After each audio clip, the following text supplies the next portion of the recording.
Let's talk about STP. And if you're of a certain age, you think first of a band and then standard temperature and pressure.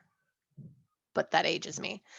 So, standard temperature and pressure are what we consider standard conditions for a gas. And these are going to be 0 degrees Celsius, which is 273 Kelvin, and 1 atmosphere of pressure, which is pretty close to the pressure at like sea level. So, and these are just like kind of set, similar to when we talk about standard enthalpies. They're found experimentally at a standard set temperature and pressure and concentration.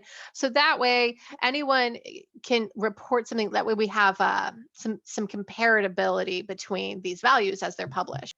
So at a temperature of 0 degrees Celsius and a pressure of an atmosphere, um, if we take a look at what the volume would be for just 1 mole of gas, we'll calculate using the ideal gas law 22.4 liters. It's about like the size of a big box. That's molar volume. It's the volume of 1 mole of gas at a standard temperature and pressure so we can compare. So, what happens when we look at this molar volume for different types of gases, right? Like, I mean, gases that are larger molecules or smaller molecules or just elements or ones that are really polar and ones that aren't polar at all. And what we find is that regardless of the chemical identity of the gas, its molar volume is the same. 1 mole of any gas is 22.4 liters at standard temperature and pressure. It'll be the same.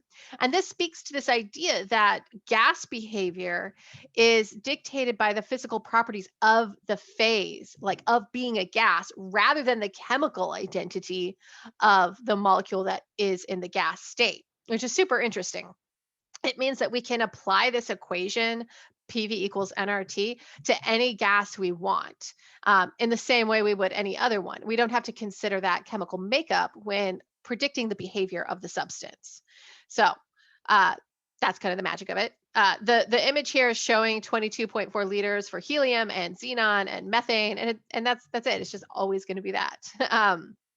I don't recommend using this as a conversion factor in any way because this only exists at these temperatures. As you change the temperature, you change the pressure, then the volume of the gas will change. Now it'll change in the same way for any type of gas. It won't matter on its identity, but it'll change.